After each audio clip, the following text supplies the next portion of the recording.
Welcome to Behind the Crown Podcast with your hosts, Brian Hudson and Josh Griffin. Sit back and enjoy these great stories and memories of the Kingsmen Quartet. Welcome to another great episode of Behind the Crown Podcast with your hosts, Josh Griffin and Brian Hudson. Good evening, Brian. How you doing, sir? Josh, I'm doing great. How you doing? I'm doing well, sir. Everything's Well, going good in South Georgia. How about Ohio? Well, things are looking good up in Ohio. The leaves are starting to fall a little bit. Got out today with the mower and cut a little grass, but more than that, just got some of the leaves cut up a little bit. And so there's a little. So the mornings are. It's a little cool, and warms up. So it's supposed to be real nice the rest of the week. So looking forward to that. Looking forward to some good weather. Because old man winter's right around the corner, Josh. So of course, y'all South Georgia, you don't get a whole lot of cold. No, unless it did like this past January, we got 6-8 inches of snow that one night. Oh, that's right. You had snow. You and Jess and Amanda had video of y'all playing in the snow. That's right. We done that. I was interviewing Jeff Tolbert that night for Behind the Music podcast, another podcast I do. And I kept looking out the window, seeing the snow come out. I said, well, we got to get this thing wrapped up. I can go check it out. Yeah, hurry up, Jeff. Hurry up. Yeah. Oh, but that was great night. And that was, maybe it happens again. Who knows? But you never can tell. You never can tell. Well, everybody, thank you for joining us. This is the Behind the Crown podcast. And this is a podcast dedicated to the men, the message, and the music of the mighty Kingsmen Quartet. So, Josh, before we get to our special guest tonight, I tell you what, I have been bombarded with messages, emails, Facebook messages, text messages, even a little courier pigeon came by as I was cutting grass today and landed on my shoulder, and I pulled a little piece of paper out from under his wing, and he said, "What is the useless information going to be tonight on the podcast?" So Josh, do we have a piece of useless information for tonight? We do, and this is going to be a funny one. So, did you know that humans and bananas share roughly 60% of their DNA? How about that? Humans and bananas. How about that? That's a strange one. Now that's a strange one. I read that. I had to make sure I was reading it right when I wrote it down. I said, that can't be right, but yeah. How much again? 60%? That's over half, boys. 60%. Yeah, that's crazy. That might explain some people, right?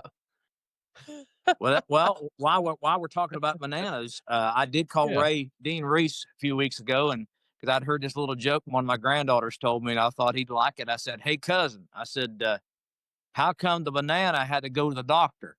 He said, "I don't know. How come the banana had to go to the doctor?" I said, "Well, he wasn't peeling very well." Peeling very well. And Ray Dean said, "Ray, where do you get these dumb jokes, cousin?" I said, "Well, I got another one for you, cousin." He said, "Okay." I said, "How come the cookie had to go to the doctor?" He said, "I don't know. How come the cookie had to go to the doctor?" I said, "He was feeling crummy." All right. He said, "Cousin, where are you getting these dumb jokks at?" I said, "Well, I thought I'd share that with you." But there you go. But anyway, that one, that banana one, the useless information, that's pretty good. I would never guess that, but I wouldn't either. Of that's all useless things, information. It's useless information. Now people can leave here after the podcast and have one more little piece of information in their brain that they don't really need. They don't really need. So taking up space. Exactly. Well, Josh, he was our special Kingsman alumni. Yeah. I tell you what, this man right here is a super talented guy, great vocalist, and all of that, a great musician as well. A lot of musicians talk about how great he is, and I agree with him. Very great guy. And like I said, can't knock his singing either. Great singer. None other than Randy Miller. Mr. Randy Miller. Randy, how's it going, man? Buddy, better than I deserve. How about yourself? I'm doing well, man. Good to see you. It's good to see you. It's been too long, buddy. Let's buy a bus and go on the road.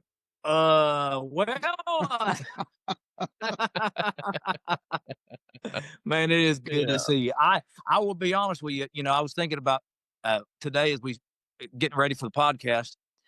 I don't think I've called you Randy to your face maybe 5 times in my life. No. And because a lot of people they don't know that. Well, this is behind the crown. Hey, this is about behind the scenes of the Kingsmen. I always called you Doggy. Yeah. Yep. And so if I inadvertently call you Doggy tonight during the interview, it's just what I've always called you. So Yeah, and then it goes both ways, reciprocated. I mean, I call you Virgil. yeah, Yeah. And people call you Brian, but I mean, right. that's how we do. That's what we do. That's what we do. Well, listen, we know your time at home is very valuable, and looks like you're in the studio tonight. So, yeah, I'm down here working on a live thing for a group. So, oh, cool. Well, I appreciate you taking time to talk to us on the podcast. Me and Josh are thrilled you're here, and we've had multiple people say, "Man, when are you going to get Miller on there? When are you going to get Miller on there?" And I said, we will schedule him. So I'm glad you made time for us tonight. So absolutely, I always will for my buddies. Well, I appreciate that. I really do. Well, most people know you from your years with the Kingsmen, your work with the Kingsmen. But we always, in the beginning of our podcast, we try to step back and we say, our first question to you is, where did it start? Because you didn't start with the Kingsmen. You just didn't wake up one day and you were on the road. You're on the Kingsmen bus. So where does your love for music? Where did that really start? Well, I'm from a musical family. On my father's side, there were 10 siblings, 7 boys and 3 girls. Out of the 7 guys, 6 of them played instruments and sang. Out of the 3 girls, 2 of them, they all played at least a couple of instruments and sang. On my mother's side, out of 5 children, 3 of them sang. So there's a lot of music background. So when I started playing harmonica was my first thing. I was 14. I started playing, with the family at church. Right. And then by the time I was 15, I got a position with a regional group called the Galileans. And they were part-time, Okay. so, but back in the 80s, part-time, we were still doing 4 or 5 dates a week and trying to hold jobs and do that kind of thing. Back in the 80s, there was a singing everywhere, especially I'm from Alabama. So Oh, you yeah. could kick a rock over and there's a singing going on somewhere. But we did about a 5-step kind of swash there, and I was with them for about 5 years, 4 years, and then that's when I got a call from Eldridge to come and try out for the Kingsmen. So, but I started out in just my family, just family group. Wow. Wow. Oh, goodness. You speak about that, Randy. Tell about the audition with the Kingsmen, please, sir. So I was working 2 jobs. I was working at a cabinet shop with my dad. I was working at a body shop. And a friend of mine, his name is Charles Story. He was a politician there in Alabama. My dad and I, we were taking a lunch break. And by the way, my dad says, "Hello, Virgil," and he needs a cup of coffee. Yeah, I was going to ask that very question. Yeah. So anyway, Dad and I, we're taking a dinner break, a lunch break, and I saw Charles there. He said, "Are you still playing?" I'm like, "Well, yeah, I'm still traveling playing." He says, "There's a group looking for an instrumentalist." I'm like, "Okay." He said, "The group's called the Kingsmen. You know them?" Well, I've heard of them. My mom listens to them. I didn't listen to quartet music. I was listening to like black gospel. I listened to the Hensons. Man, the Hensons were kind of at that time. So so Charles said, "This group's looking for a player. Would you be interested?" I'm like, "Yeah, sure, I'll be interested." He said, "So I'll give him your number." So he passed the number along to the body shop. Okay. Where I was at. "Oh, body shop, can I help you?" It's kind of that thing. So I get on the loud horn. Randy comes to the phone, and so I go to the phone, and it's Elders there, and he said, "Son," he wanted to find out what I played, and at the time I was playing dobro and a little bit of electric. So they were leaving out on Wednesday, heading down to Ocean Opry in Panama City, and then they were going from there to. Do you remember that Shriners Hall up in, was it Columbia, South Carolina? I think it was Columbia, South Carolina. We left Panama City, and we're going to Columbia. But anyway, so I get to Asheville, North Carolina, and I meet Greg and the gang. It was Greg's birthday party. So we went to Pizza Hut, and I met everybody there, got on the bus, and the next morning I got up. I was an early riser at the time. I not anymore, but I got up and I was up in the front with Tater. Was Tater driving the bus when you were there? No, No. Oh yeah, he was something else. But anyway, so I was up there with Tater, and I hear the door close behind me, and it's Jim Hamill there. And Jim's got black socks on up to his kneecaps. He's got his boxer shorts on, and a white tank top, got holes all in it. Like got coffee on the front of it, you know. I mean, a picture of just a model. Yeah. It was a model picture. So anyway, I go do that. The On our way to Panama City, Hamill says, "Well, do you sing?" I'm like, "Well, I sing a little bit." And he asked me what songs I sing because I was going just as a player. I wasn't going to sing. Yeah. He said, "What songs you sing?" And I told him this and that and that. And Jim said, "Well, this is the song you're going to sing this song tonight." Okay. I'm like, "Okay, whatever. That's fine with me." Everything went great in Panama City, and then we went up to Colombia at that big sing there and played and then sang there. And that's when Elders got on stage. His son says, "You've got all these people." Maurice Templeton was there, and all these people said, on stage, he says, "If you want the job, you've got it." Wow. And I was bawling and snotting, you know, which I still do nowadays. I still bawl and snot at the drop of a hat. And that was kind of how the job interview went. We went from there back to Asheville, Okay. ate breakfast, and talked to Elders a little bit, and then we went back to Alabama. Wow. Started commuting back and forth. I commuted for about a year from Alabama to North Carolina. Now, did you sing? What was the song you sang? Did Hamill say? Well, yeah, the song they want me was "Never Been It's Homesick." Yeah. I only Okay. knew a couple of songs. I hadn't been singing long. I mean, I've been singing just a few months. So I knew that one, and I knew a song by the Mid-South Boy because he did it all for me. And gosh, that song's like 6.5 minutes long. So, plus nobody knew it, And so Hamill's like, "Yeah, you're gonna sing this song." So it was Wow. Never Been Okay. It's Homesick. So, that was the song that people enjoyed. Wow, that's pretty awesome. Yeah. And that was going to be one of my questions because I know when I heard about Randy Miller, I was with a group called the Heartland Quartet. Yeah, I remember. I can't remember where we were, but somebody had just went and seen the Kingsmen with you there, and they said, "Man, this guy from Alabama got up and he sung, and he just tore the place apart with this. Never been this homesick before." And they said it was almost like one of those where the crowd was going to come up on the stage and rush the stage. They said they said, "Man, it's like a rock concert." I said, and but they knew your name. They knew you were from Alabama. That's all they knew. And Yeah. So, and when I joined, then I got to see it for myself, and it was pretty cool to watch people they come unglued on that song, man. I mean, that was just. And you went after it, son. You went after it. Oh man, I was trying. I was giving it my all. But I was giving it a shot. I was young and dumb and just but you know what? I was just it was God. It's a God thing. Yeah. So it was in His plan, and to open other doors and Right. good. Got to get to meet so many great people like Oh you, yeah. all Yeah. the guys.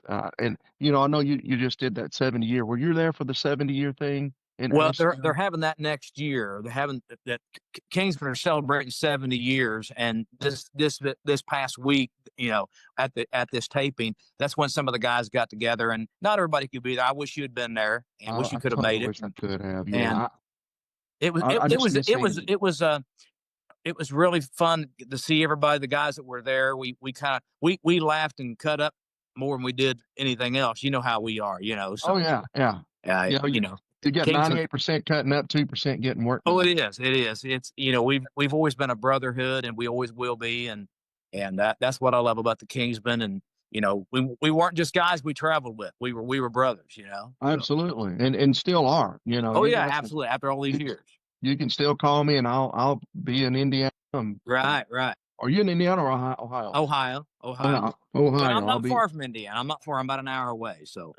Okay, can you give us your address, your home address right now, Brian? Go ahead and just tell us. Yeah, I have a dark blue house with dark blue shutters. Well, Miller, we got some. I got some stats here. Okay. Okay.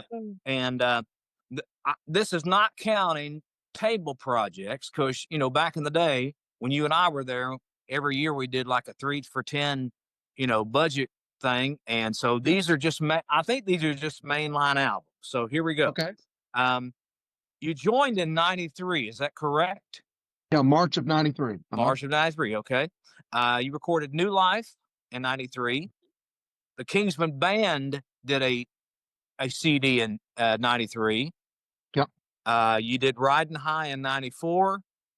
Live from the Alabama Theater in 94. Kingsman Christmas in 94. Yep. Georgia Live in 95. You were there at the 40th anniversary reunion in Louisville. Mm-hmm. They did a live recording of that. That was in 96. Released in 96. Beyond the Clouds in 96. You're Not Alone in 97. The Old Time Way, you played on that, 1998. You were on Shelter, 1999. Yeah. And then you were there at the, we did not quite as big, but just as live, the Big and Live again recording. You were there. Was that in Gadsden? Yeah, that was in Gadsden. It was so hot. Yes.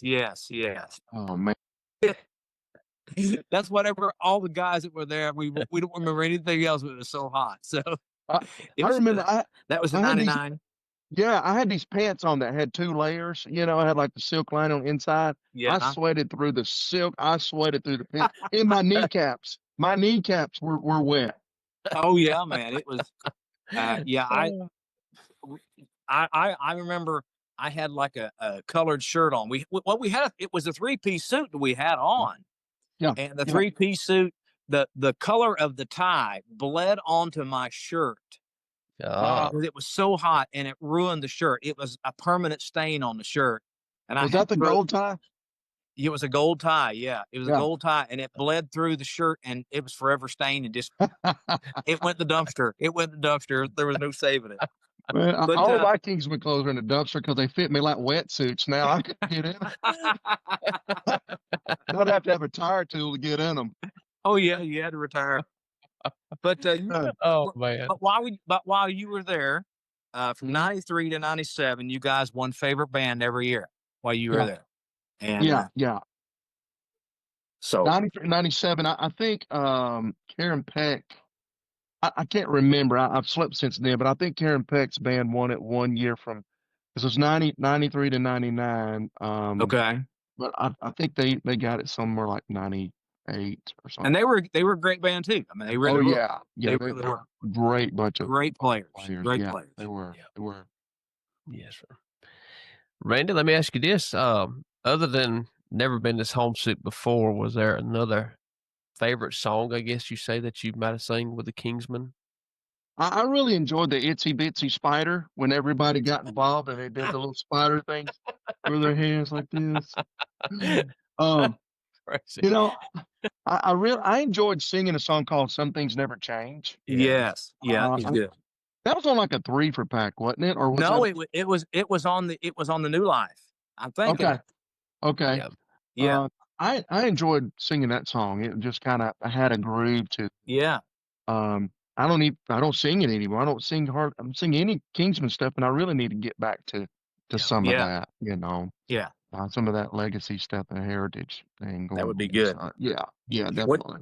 Well, Josh asked you what's your favorite song. What is your least favorite song? Do you have a least favorite song that when Hamill or Parker called the song, you thought, oh, okay. No, I don't remember anything that was to me I didn't enjoy. Okay. Nothing that really stands out right now. Yeah. I'm sure probably down the road there was something I'm like, man, I'd rather just, go put my face on the pavement and eat some stones off of it or whatever than play the song. But I can't remember. I can't remember any songs that just like, I don't like that song. Nothing really comes to mind. Well, that's good. That's good. Oh, goodness. Far as playing wise, I know played lead guitar, played dobro, like you said, and harmonica as well. Mm-hmm. Probably your favorite song that the group sang that you played lead guitar on, or harmonica or anything like that. Anyone that you just could, I guess, get real creative with and just have your lead way with that sticks out in your mind. There was a song. Now, there was a very short time where we had a 5-piece band. Yeah. It was Lovelace, Roy Rigdon, Tim Surratt, me, Greg Fox. Yeah. And there was a song called Riding High. Yeah. it just had that five-piece band. You got Perk going and things going. I'm riding home. Yeah.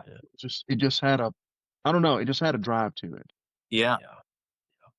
Well, let me ask you a question, because I know when I was there and they would call a song, and I never really did ask you the question, so I'm going to ask you now. Like, say you had your lead guitar around your neck and you had just played that with this song, and then he calls the next song, and you normally might have kicked that off the harmonica.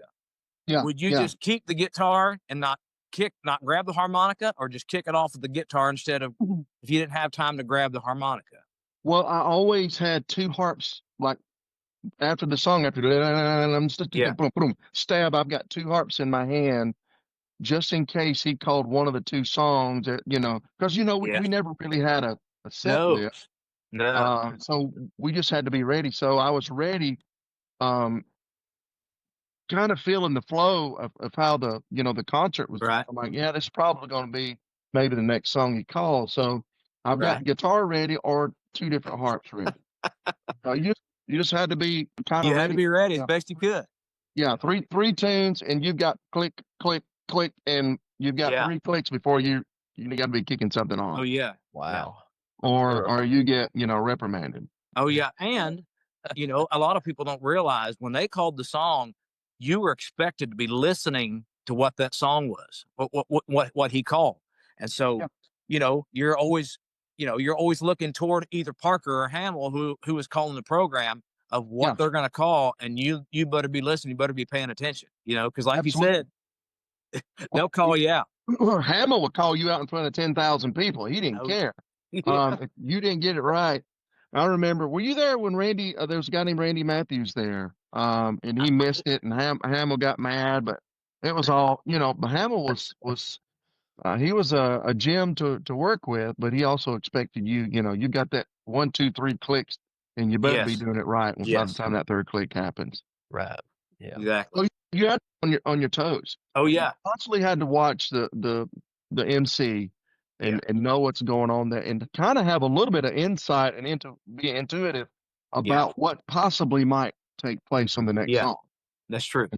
That's true. But this, as the group together, we kind of became a living, breathing organism. We sort of think alike, so that made it a little bit easier. But you still had to have a focus on what was going on. Now, in between, whatever song, by the time it's over with, then we're happy and joking again. But, right. And we're having fun on stage when the song's going.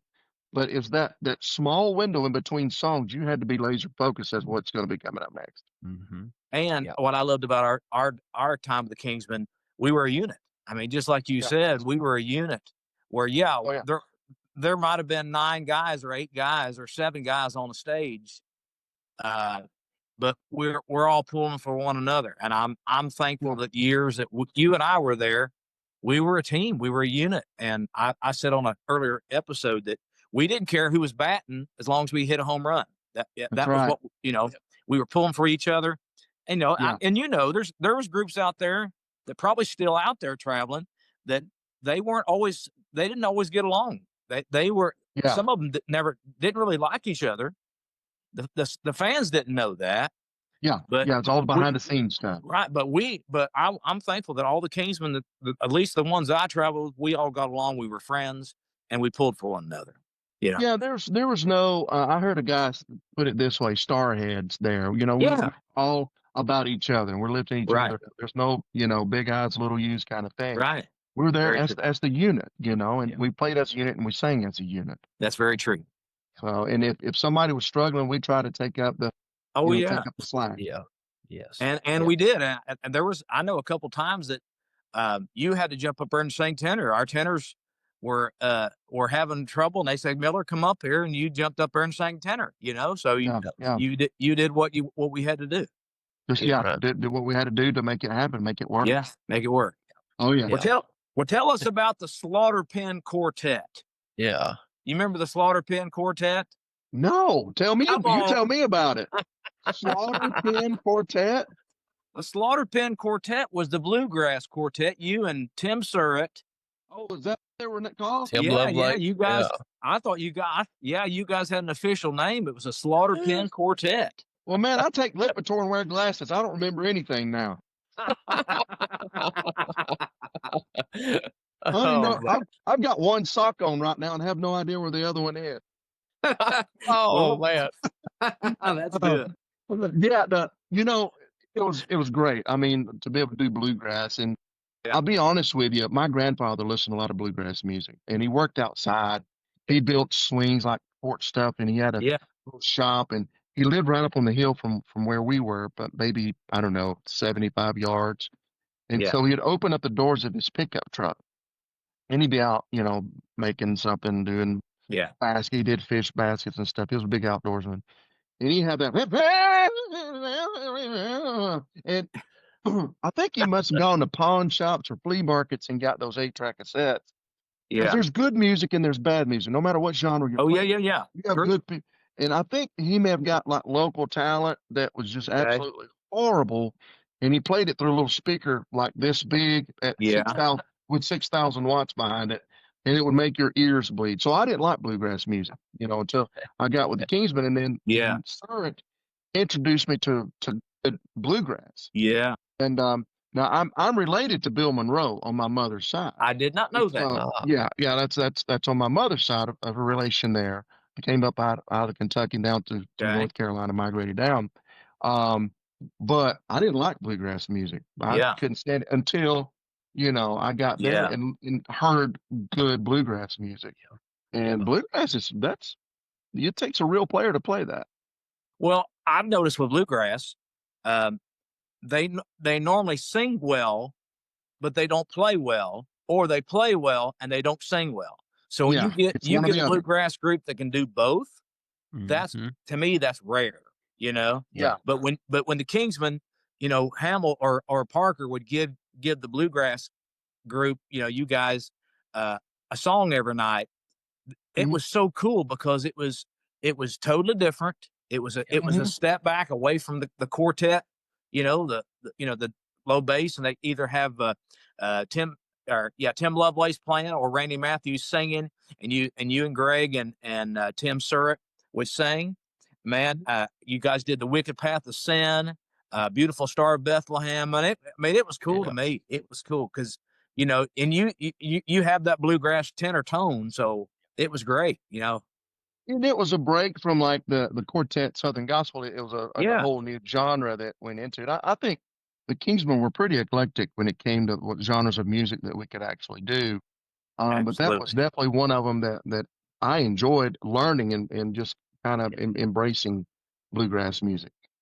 Yeah. That's right. Well, plus on stuff for you, not just the bluegrass, but I know on the Kingsman Christmas album we talked about a moment ago, you did some crooning on that, so you did a little bit of everything, dog. You do a bit of everything. Well, my grandfather, on my mother's side, he was a World War II vet, and so he's from that era. And that's all he used to listen to, a lot of crooning, Bing Crosby Big Band, Glenn Miller Orchestra. And in fact, I have all of his albums. I've got his full collection and it was all jazz. You may come in one day and his listening palette was pretty expanded. He would be listening to jazz music one day. Now this is a 85-year-old dude, and he's sitting back there and he's got his more cigarette hanging out of his mouth, and he's listening to jazz. Or you came in one day and he's like, "Hey, come here, Randy, come back here." And he had his man cave, wall speakers. He's like, "I want you to listen to that one-armed drummer over there. Just listen to Def Leppard." Came in. This is my old grandfather, listen to that kind of stuff. So he listened, but anyway, I picked up a lot. The jazz influence was from him, listening, to jazz and crooning and that kind of thing. Yeah, that's pretty cool. That's pretty cool. Oh, that's good. Randy, we'll sneak in a Facebook question here. Adam Beck asked on Facebook, there was a time when you and Tim Lovelace seemed to gel in terms of having fun with MC Parker, Jim Hamill, whoever it was. Was it planned or was it natural? No, that's natural stuff. Tim was, he was my fishing buddy as well outside of the road. We'd go find places to fish, or if we're off the road, I'd go to his house. He lived on this little lake. So it was all kind of natural, it wasn't really planned or let's script this out. And it wasn't really scripted. It was, we're two idiots, having fun. Yeah. It be what it be. Yeah. Well, I will say, I have a Randy Miller story about fishing. You mentioned fishing. Okay. So I remember, I'm thinking it was the SGMA Awards, and I can't remember if it was 97 or 98. But we had to go to Pigeon Forge. That's when they had the award show there, and SGMA Awards, and we had to everybody had to get tuxedos, so we had to go 2 weeks before that and get fitted for tuxes. And so we're there at the venue. We parked the bus along there in the parking lot where all the groups got their buses parked. And I went somewhere and I come back and I had my tuxedo on, and I hear something. I look down. There's a little creek running beside where the bus is parked, and Miller is down in the creek fishing. Fishing when he's supposed to be having his tuxedo on. I'm thinking, I've had my tuxedo on. I took my jacket off and put waders on over it. So I had my cummerbund on. I had my bow tie. But there was a trout out there that he was just sipping the top of the water. Those flies coming by, and I've been watching for a little while, and finally just got the best of me. I'm like, man, I'm going out there. So I slipped that on over top of my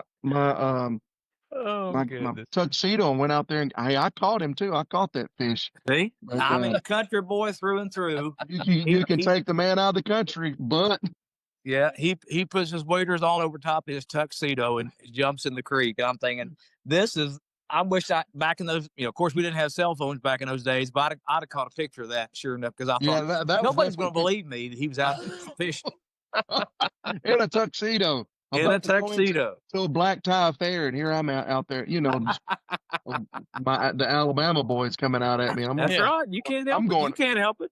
I'm going to hair lip that rainbow trout right there. For what I'm going to do. He don't know what's coming toward him. No, he didn't. But I caught itself. Well, right. Miller, what was one of your favorite things about being on the road? What one of your favorite things? I think honestly it was the hanging out scenario. On, the rides, the drives. Yeah.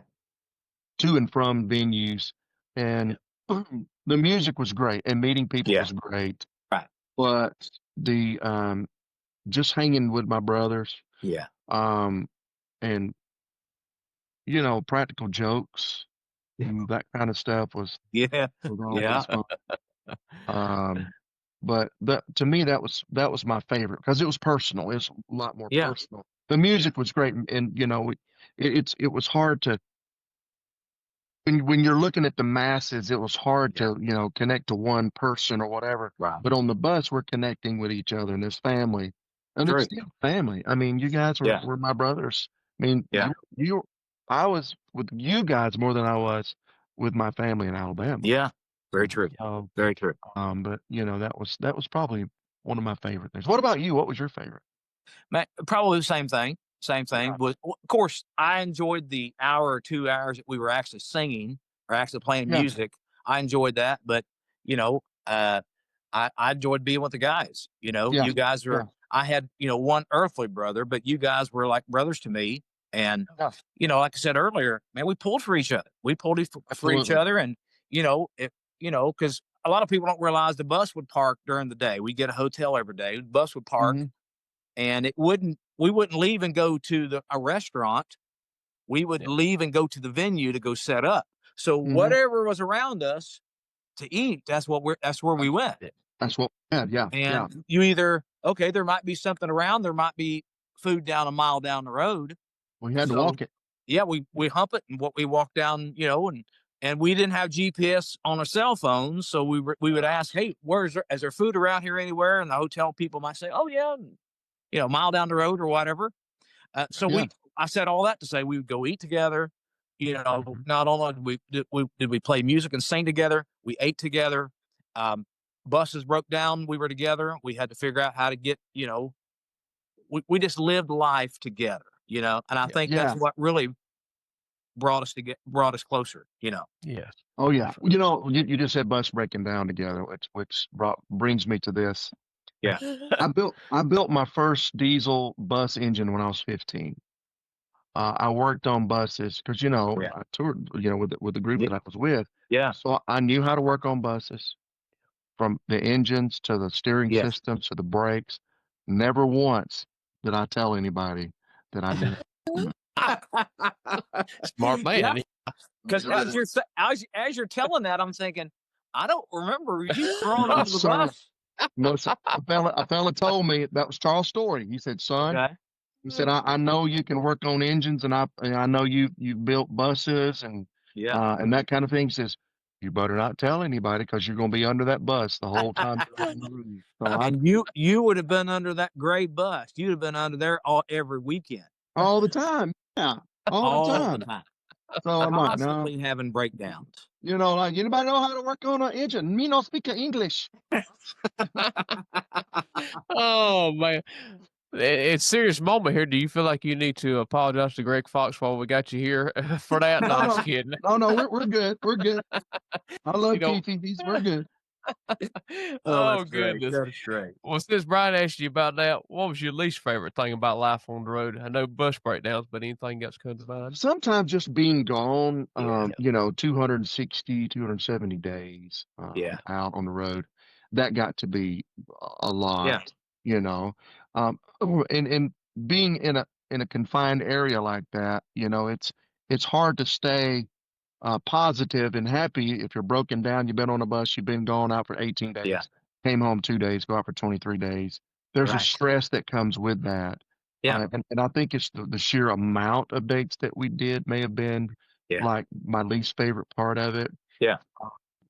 But you take it. You're in demand and people want to hear you. You've got to go and you've got to. Right. Correct. But I think that was probably my least favorite because I wasn't able to go fishing a lot. Yeah. So Well, if there was a creek next to the mechanic's shop, you'd be I fishing was out in there. it. I was Yeah, he in was it. in it. I was in it. I remember one time, Lovelace and I, we were at, where was that place? It was out in a rodeo arena, but it was on a golf course. Was it Springfield or Springdale or Springdale. Springdale? Well, beside that, there was a golf course and there was a hole that came up to where we parked the buses. Okay. There's always fish in that pond there. So Lovelace and I went and got some crickets, and we're using crickets to catch fish. But after we got done with, now we had a tournament going. I don't know if you remember when we had that baseball tournament going between us and Gold City I don't remember that. it was a Nintendo. They Okay. had a Nintendo on their bus, and we had a Nintendo on ours. We had a Okay. winners bracket, losers bracket. It may have been Oh before you wow. Okay. got there. No, it had to be after you got because that was Lovelace. So Okay. anyway, we go on to onto Gold City's bus, and Tim had taken 5 or 6 crickets and put them in a Coke can. And we go to the back there, and while we're looking at, everybody's playing the game and Yeah. looking, Tim puts that Coke can in one of those. You got the wraparound couch in the back, right? And you've got the little drawers. He put Yeah. it way back in one of those drawers and closed it up. Came on like just drinking a Coke, right? And the next day, we left Springdale going to somewhere. We always did that run, that Yeah. Kingsman. Yeah. Right. Yeah. And next day, I'm coming into the hotel, and Tim Riley's coming, and he looks a little bit haggard. I'm like, "Hey, buddy, how y'all doing?" He says, "Well, we're doing pretty good." He says, "But man, we found these crickets in the coach," and he said, "There's one that got behind the wall, and we couldn't get him." Oh.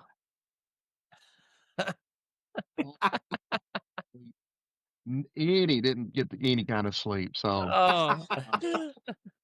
so in case you guys were wondering, that was, I tell you, I just told who it was. Yeah. 25 years ago, 30 years Yeah. ago. There you go.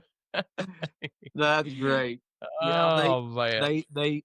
I guess I heard that story that it was this. I think it might have been the Spears and the Statesmen or one of those groups back in the 50s would do that. They would get on the other one's bus and put a bunch of crickets on there, and they would be for months trying to find those crickets. Trying to get those things out of there. Hey, I don't know if you heard the one that Hamill saw. He was with the Rebels. Jim Yeah. Hamill was with. They worked down in Columbus, Georgia, Yeah. and this was in the 50s. Somebody brought them a big old box of baby chickens, little chicks. Okay.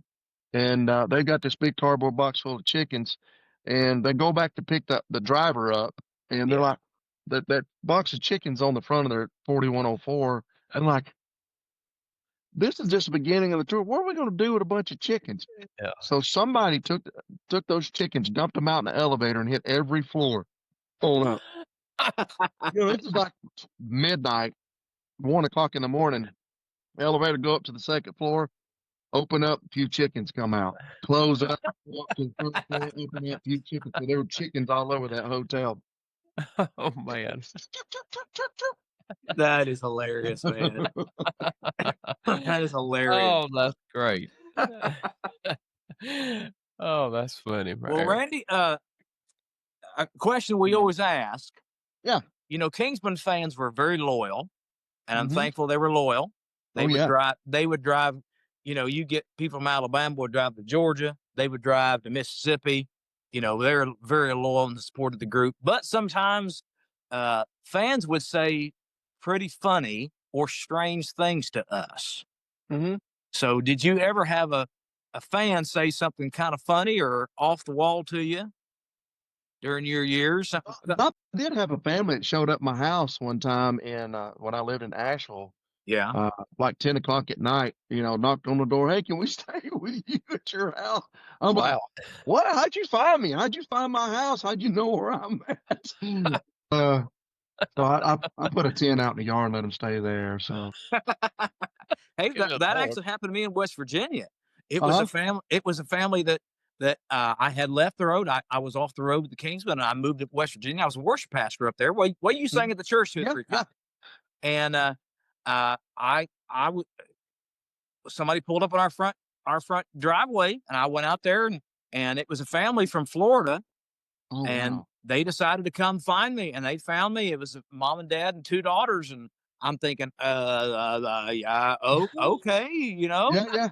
Come on and in. I kind of entertained them for the day, and they left and drove on to wherever they were going. But that was a little strange, Yeah, it was strange. Well, especially, you call me and notify me, it's fine. But when you're knocking on the door at 9 o'clock at night, in November, and because the sun goes down at 6. That's true. That's true. In the wintertime. But of course, I mean, y'all come on in. Make yourself at home. I probably cook something. I don't know what I did. Going through your cabinets, going through the refrigerator, everything, So pulling out the ravioli, whatever. Who wants ramen? I'm pulling out the good stuff. Oh man, that's great. Oh mercy. Well, Josh, you got another Facebook question? Yeah. One more. They've asked it. They know you can sing pretty good or sing really well. Excuse me. Want to know if you had any other opportunities other professionally with the Kingsmen just to be a singer on the front line. And that's from Mr. Todd Maston. Yeah, Todd. In fact, before Brian came, Tim said, "Randy, Doggy, you should, take that slot, take the lead slot." And I didn't want to do that. I wanted to play. I wanted to do what I was doing because I'm a player first. And I let somebody else come in and take that spot because I just want to sit back where I'm at and do what I'm doing because I don't really consider myself a real lead singer.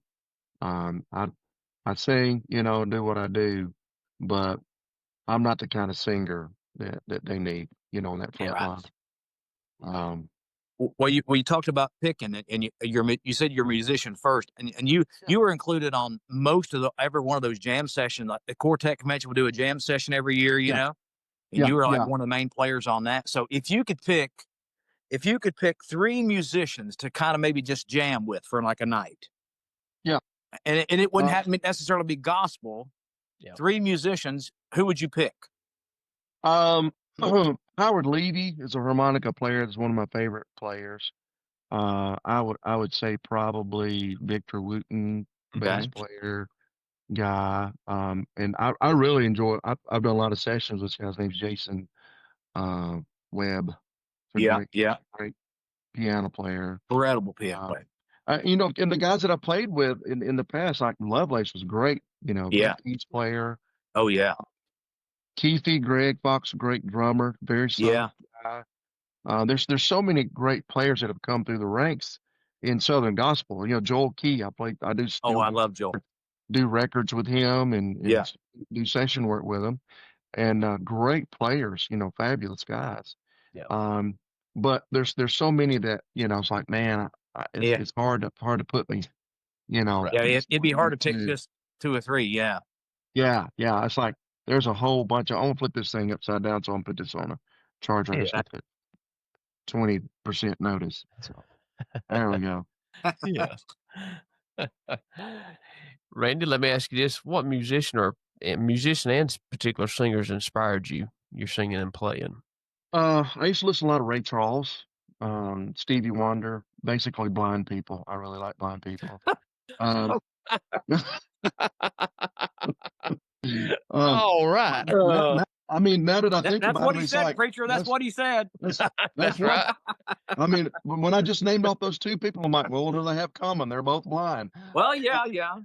Oh And man. like singing, I listen to Brian McKnight, Mariah Carey, for far as gospel stuff, Yeah. the Hensons. Yeah. And I mean, I listen to, I was, I was raised in Alabama, so there's a lot of country, a lot of black gospel there, being, around Columbus, Georgia, Atlanta, Georgia. Mhm. It was kind of a mecca it was a mixture of a lot of different music there, but Yeah. a lot of black black Yeah. gospel music, Mhm. choir, black gospel music, and then country. It's both of those kind of rubbed off. Yeah. So, but I mean, I can go now. I don't listen to a lot of music. I listen to talk radio because I'm old now. I turn on the news. Well, let's see what's on the news today. But I listen to that. Of course, I mean, I play music every day too. So I mean, it's Yeah. I get inundated with that, and so Right. that's kind of the escape. But when I really listen to stuff, um, the singers are like aforementioned, those guys that I really listen to and love and enjoy. I love Yeah. blues, I love jazz and all kinds of music. Yeah. Excuse me. Randy, was there a particular moment, I guess, when you was with the Kingsmen, uh, maybe a particular night or something that just a moment in time that you realized, hey, this is what God has, I'm right where God wants me. This is what He wants me to do. Is there a particular Yeah. moment comes to your mind? I think it was excuse me, the night in Columbia.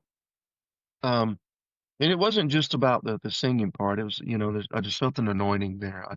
touch, when everything was happening and, people were up on their feet and all. I'm like, so I guess this is where God has me right now. And I consider myself to be an extremely blessed individual to be able to have been able to travel with these guys and share music, share ministry, Mm-hmm.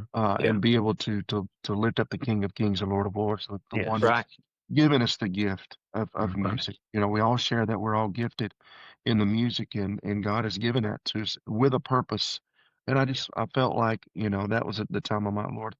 Thank you, because I Mhm. never really consider myself to be on the same level playing field as they were, but I just felt to be blessed and, realize that God has had a plan Yeah. and still has a plan for all of us. Right. And what was really cool about the Kingsmen, and I've said this on other podcasts too. It wasn't the Kingsman band and the Kingsmans. We were all together. All one unit. And when Hamill was there and Parker was emceeing, he featured the band every night. At least and Hamill featured the band. A lot of times, other groups who had bands back those days, they really didn't really let the band play an They didn't. instrumental. They didn't No. let. I mean, they would recognize them, of course, but Yeah. they didn't take 6 or 7 minutes from their stand and give it to the band. It was Right. And rare. showcase the place. Yeah. It's Yeah, very, so they very rare to showcased. see something. So it gave you guys a platform to play and show your versatility and and even bring you up and let you sing. And, we did some comedy stuff with you, like on Just a Little Talk with Jesus, and then let you do Homesick. Yeah. So it showed the versatility of the Kingsmen, and I'm just glad that we had MCs that did that. It gave you an opportunity, Oh So, yeah, definitely. It was great to have that freedom, just like you said. yeah, A lot of those groups, they didn't really. The band was there to back up the singers. right, That's what they were there right. for. And they would introduce them, but they wouldn't showcase. Yeah, not really, no. So Yeah, and some great players out there that never really got showcased that could have, right. Very true. done amazing things. Very true. Yeah, that's right. Well, was there a moment that you can remember where God really moved in a service that maybe you want to share? Maybe God really moved one night, and is there a particular You, moment you you can know, remember? I mean, Sherry and I, we still, we still travel and evangelize, Yeah, and I see the move of God just about every time we go out. But one of the things that really stick to me is when God said it was time for me to go, time for me yeah, to the Kingsman, and I had a hard time with that. I'm like, yeah, Lord, what am I supposed to do? I mean, yeah. where am I going? How am I going to pay bills? And how am I Right. going to do this? Do you remember the Rock of Asheville there I do. I do. so I was playing dobro. This was on Wednesday. We had bus call at midnight that night. And but the Monday before we were to leave out, I got a call from a lady. Okay. Says I want you to come and do instrument demonstrations. Every once in a while I would go in and do instrument demonstrations at these schools for this teacher. Okay. And I would do the history of like the dobro or the Yeah. history of guitar or whatever. And I would talk to the kids, and then Yeah. I would do like a little mini concert. So that got gospel music in there to the little kids. Anyway, she called me and says, I need you to come and do this school, and I need you to go over here and do this school. But I need you to come in on Sunday, and I want you to go I, do this church Sunday morning, do this church Sunday yeah. night. There's no, I can't Yeah. do the churches. I can do, the Monday. She's like, okay, just pray about it. And that was it. I'm like, Yeah. okay, whatever. So anyway, Wednesday, I'm playing dobro on my porch, and the voice that said, you need to go to the Rock of Asheville. Man, I had on like my Looney Tunes t-shirt. I had on my jorts, those jean shorts there, and Yeah. tennis shoes, whatever I had on, probably socks halfway up my calves or whatever. But anyway, I put the dobro down, and I go to the Rock of Asheville. And there's about 2,000 people there on a Wednesday night. It was Yeah. A really lot of rocking. people. And so God said, "There's somebody here that God is pushing you. Said it's time for you to end the season that you are in. Wow. Here's a new season." I'm like, "That's a broad brush. Come Yeah. on, you're painting with a big old broad brush. You're throwing darts with your eyes closed." And but I still felt like there was a little nudging there. And he's Yeah. like, also, God said He's allowed a separation to take place there, and I wasn't feeling really bonded to you guys. There was a separation Okay. that was to take place, and I've been fasting and praying, and so God said I've allowed that to happen. Well, by that time, I'm like, still a broad brush, but they're getting a little smaller. Yeah. And then the dude just opened up my mail and just all the little small things I was praying about. And by that time, I was bawling and snotting and squalling. God said, it's time for you to take your Yeah. step. It's time for you to go. Yeah. And I have other things for you. And I just remember God moving that way and not knowing what I was going to do. I mean, I was Right. scared. That's scary. I was scared to death, man. And I'm like, I don't know how I'm going to make it, how I'm going to, pay my bills. Yeah. What I'm going to do, eat. I'm going to lose my house. But God was faithful. But still, I Yeah. felt the Spirit and God was moving very strongly on me and pouring out upon me. I was just, I probably could snot a Home Depot 5-gallon bucket, fill it up. But I just remember him moving in that way, and it was scary to take that step, but I did, and but truly still I miss the boys. I miss getting Yeah. up there and catching a groove. But Yeah. just like with you and your wife, you guys minister. Yeah. That's opened up many doors for you guys to go out and True. God had a plan for you. He had a plan for me Right. to do Exactly right. jobs Yeah. and those steps. Sometimes stepping off one road and stepping onto a different road is scary. It is. Yeah. It really is. But the faith, and it says obedience is greater than sacrifice. Yes. And I think that, I felt like I was sacrificing my friends, my family, on the bus to be obedient, but God has blessed that, Yeah. and so it's. And he always will. He always will. Oh yeah, still going. 30 years later, we just got back. We've been out on a 12-day trip. You can probably see it written all over my face right now. Oh man, goodness. Well, let me ask you about a couple different guys. We've talked about Big Jim a little bit. So, any funny stories on Hamill you want to share, or anything? All right, so we all know that Jim Hamill, he chewed tobacco, right? And he had his beef nut or whatever it was, Red Man or whatever. Red Man. One trip we were going out and doing a final run on a Christmas tour, right? Okay. Well, I had bought these dehydrated habanero peppers, and I cooked them at home in some lo mein because I like spicy stuff. Those peppers will make you pull to the right high. I mean, you're walking to the right the whole day. But I like it because I figured, I'll get some soup some night before bed or whatever. Yeah. Anyway, so I put those habanero peppers right up under the microwave, where we had the little small refrigerator. Yeah. And then, by the way, you remember was it Glenda Orange out in Houston, Texas, that had those shrimp boats? Yes. You remember she brought me that big old bag of shrimp and I put it in the refrigerator? Yes, I remember that. I left it over summer vacation. We turned the smell. Turned off, came back in. That shrimp been sitting in that refrigerator, marinating, just burning up in the summer heat. We came in that RV. I mean that bus, man, it was awful. But anyway, back to this. ADD just kicked in. Squirrel. So Squirrel. So I put those habanero peppers up under the microwave, and I came in. We just got done doing the Christmas part. I was the first one in on the bus. I was ready to go home. I came in, and Hamill had set that chewing tobacco right next to those habanero peppers. And I'm sitting there looking at it. I had the angel on this shoulder and devil on this shoulder. You had Lovelace with you too. Lovelace was there with you too. Lovelace came on. And he came on and he looked at me and he goes, "You thinking what I'm thinking?" Yeah. So he holds the pack open and I crumble up the habaneros in there. We give it a shake. And Carolyn, Ray's wife, she came to see us. We were only like an hour outside of Asheville. She came to see us, so she wanted to ride the bus back with Ray. So Tim and I drove the bus.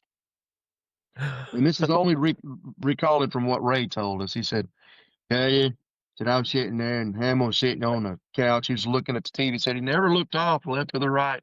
He just sit there and he go, "No." Looking at him.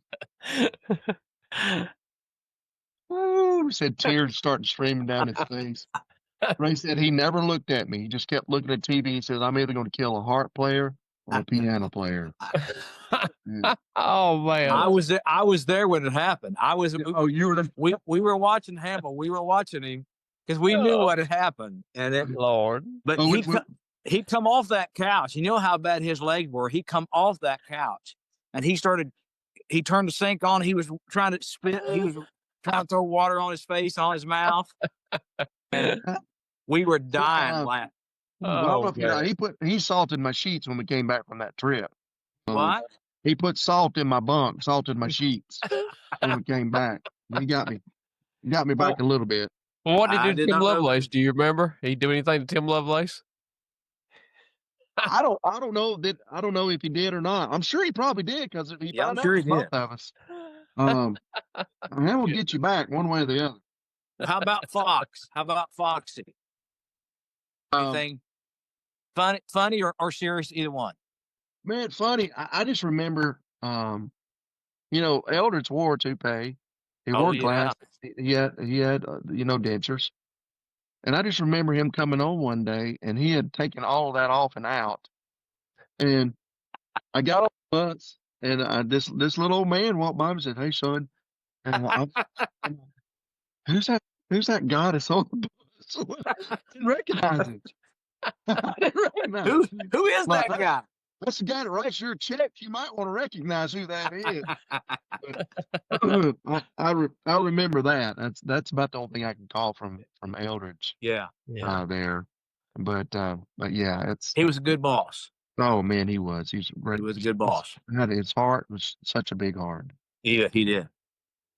I remember, we played golf a lot, Yeah. and I bought me a set of golf clubs, and then I just remember I wanted a Stratocaster guitar. I had a Yeah. little brown Telecaster I played. I wanted a Stratocaster. Well, we didn't make a lot of money, so I didn't have a lot of money to Yeah. guitar with. So I sold my golf clubs to somebody, and Elders caught wind of it. Oh, And he said, "Son," he says, "you don't you ever do that." They got my golf clubs back, and really? they got my golf clubs back for me. I bought the Strat from Roger Fortner. In Yep. fact, Okay. That red one right there. Yeah. Oh, really? right there, that's the one. Yeah. Still got it. Wow. And he said, "Son, don't do this." So he got my clubs back for me. But that was just had a big old heart. I'm like, "Papa, that's Yeah. We not your called not him your job." Papaw. We called him Papaw. I said, Yeah. that's not your job." He said, "Son," he said, "if you're selling stuff off," he said, "I need you out here playing golf with us too." So, Yeah. but that was to me, Wow. that stays with me. His big old heart, He's a good man. He was a good man. Yep. Yeah. Goodness, that's cool. That's cool. Randy, just talk about a little bit what you and your wife are doing nowadays. I know you all got a ministry, but talk a little bit about that, please, sir. Yeah, Sherry does a ministry for cats with 3 legs, and You're cracking specifically up. for that. No, Specifically. yeah, specifically. We haven't come up with a name yet, but we're gonna figure it out. And and Oh, this man. and this home ferrets, it's those ferrets that have been displaced in the world. No, You're cracking you know, I mean, we're still up. traveling. We not as much as we used to. We're doing about maybe 120 dates a year. Okay. Um, we're still traveling. Lower 48. Okay. We're heading out to Israel in November. Wow. Okay. Cool. Ministering out there. And then I've got some people. We're talking with some people out in the Netherlands to do Wow. ministry Okay. that way. I don't know how that's gonna be, how that all that works out, but we're still going. I mean, Yeah. we're getting older, so and we're also associate pastors at Metro Tabernacle Church in Chattanooga. Oh, wow. I didn't know that. Yeah, we're Okay. associate pastors there. But we're still going, 2-3 days a week. Yeah. We try to take 1 week off a month so we can Okay. go to church and be fed. So Yeah. we don't Right. get visitors cards from the church when we Yeah. come in there. Yeah. And be a part of the service. In fact, this week is the week that we're able to be there. Yeah. But yeah, we're still going. But just we're not doing that 220 Yeah. days year thing. After COVID, and we're just getting older. I mean, Yeah. going out on that RV out there and driving 18 hours and then Yeah. singing, and I don't have that in me anymore. Yeah. I don't have that youth like that. I mean, I get somebody to drive for us and drive us out there, and I still feel like I got in a fight and lost after driving, on the Yeah. road for a long time. Right.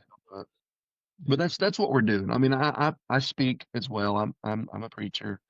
Um, and still, we still play and do Yeah. praise and worship and still do some Southern stuff. Yeah. We just did a conference for Assemblies of God out in Waxahachie, and that's Black Gospel. So Oh, that's cool. Very cool. Yeah.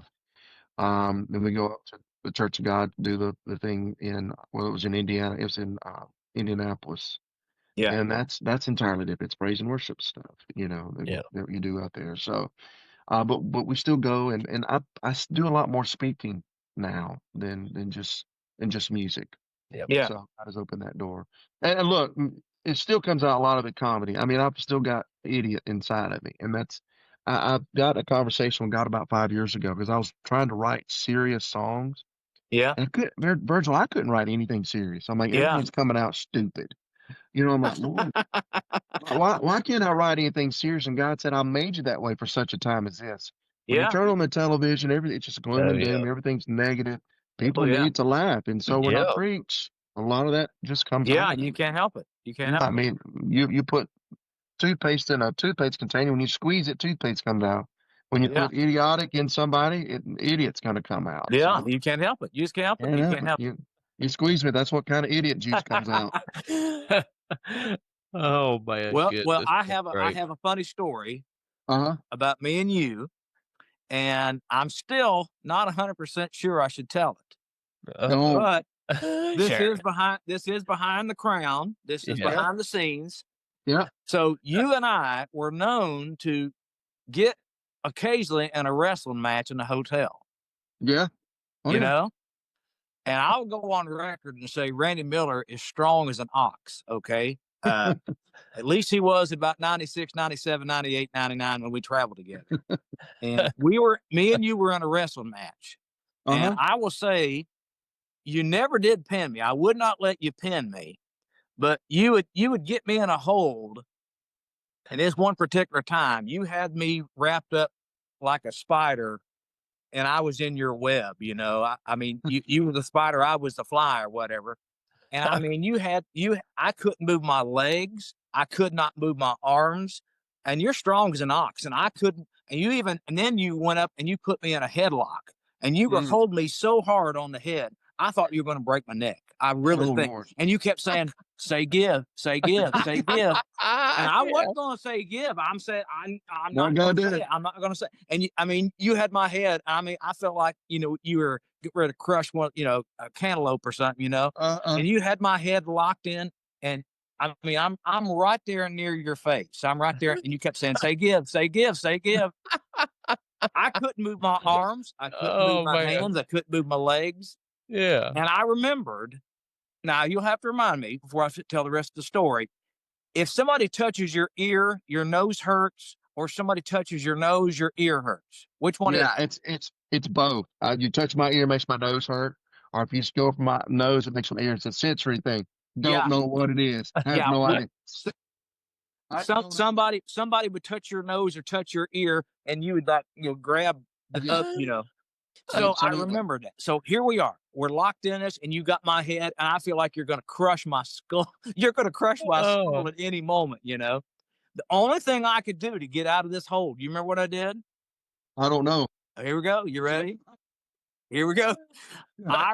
I stuck my tongue out, and I touched your earlobe with my tongue.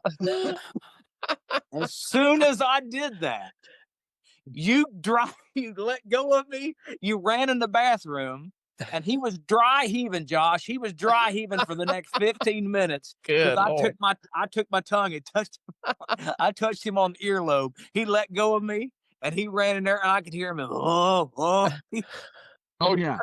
He was dry heaving for 15 minutes. I have that. Oh man. You're talking about my dad. My dad. Love your dad. Love your dad. My dad has PTSD from Vietnam, and I'm going to share this funny road story. We're talking about road stories.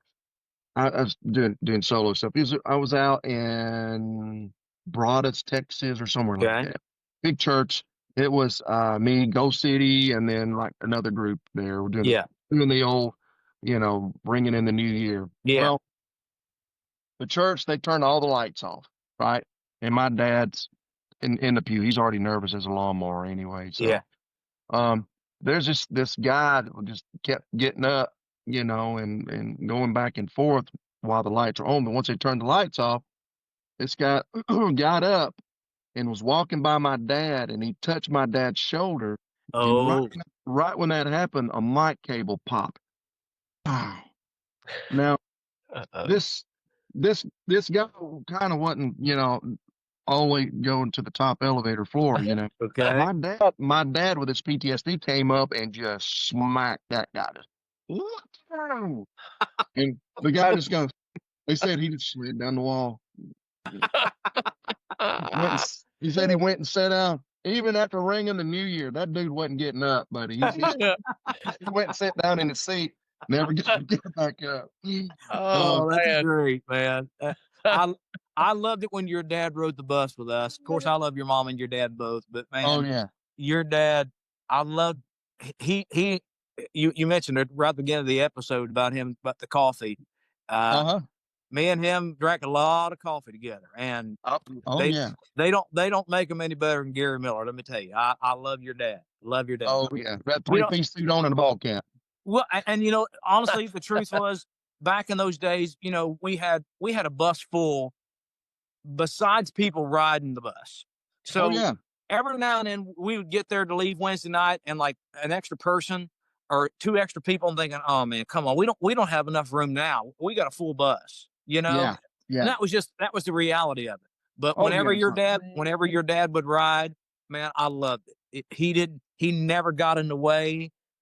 He was always so kind, and just, I loved hearing his story, and strong as an ox, you Oh know? yeah. Still And is. Still is. I love when your dad rode the bus, and that never bothered me. When I saw Gary Miller loading his stuff, I said, man, I'm going to love this, because Yeah. He still is fun. You know, of course he's blind now. It's an Agent Orange guy to admit, but still it's amazing to watch him. He still plays golf. wow. So you can line him up on the ball and say, okay, Dad, you're 160 yards. Is that okay? Hand Yeah. me a 7-iron or whatever it happens to be. Yeah. You hit it and it goes just straight. Wow. It's amazing to watch. I'm watching him. He's not watching anything, can't see, but watching him play, it's pretty amazing. You know, That's pretty cool. That's pretty cool. I said, what are you doing? I said, I'm out hitting golf balls. Like, how you gonna get them? I said, I'm gonna call your aunt to come up here and pick them up and bring them back to you.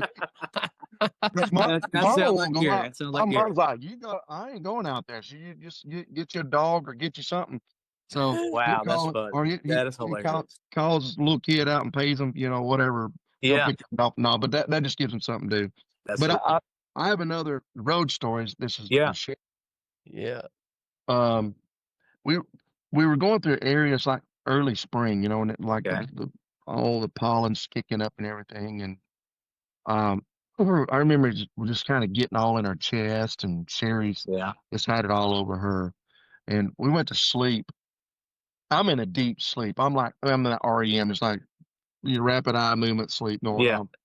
And because you said about you touched my ear, and so I kind of in my sleep felt like a warm breathing up against my ear, but I couldn't get awake really. Yeah. And then I hear this voice says, sound like Barry White whispering in your ear, man. I jumped clean up out of that bed. Well, Sherry got this sinus stuff, and it got on her vocal cords that night, and her voice had dropped down to, you know, I got Teddy Pendergrass in the bed with me right there. Talking about jumping up real quick. Oh, I guarantee you. Yeah. Randy, we appreciate you joining us on this episode Behind the Crown podcast. It was great. Thank you, guys. It was great, man. I appreciate you getting here. It's listen to you talk about your Kingsman tenure, and Brian, we'll have to get him back on again in the future. If not, we would love to have you back on again sometime. I'd love to be back. We can share some stuff, and if you're ever around the Cincinnati area, holler at me. We'll sit down, break some bread, talk about people. You know, Skyline chili. Son, you come on, a big red and some Skyline chili. That sounds great. Hey, I sure do love you guys, bud. I love you too, Randy. We appreciate you joining us tonight on the episode, and like I said, we appreciate you're giving up your time, and you keep doing what you're doing, keep serving Jesus, and keep loving on people. Yeah, that's what we're going to do, brother. Amen. Everybody, we appreciate y'all listening in to this great episode of Behind the Crown podcast with Mr. Randy Miller tonight. Feel free to share this episode on your Facebook with your friends and family. You can find us on Apple Podcasts, Spotify, Amazon Music, iHeartRadio, and all the other major streaming platforms for podcasts, and also on YouTube and on Facebook as well, Behind the Crown podcast. Join us again next time as we travel down the Glory Road, listen to some Kingsman memories with different guys. Thank y'all so much. Thank you for listening to this episode of Behind the Crown podcast with your hosts, Brian Hudson and Josh Griffin. If you would, please like, rate, and share this episode. Join us again for another episode of the Behind the Crown podcast.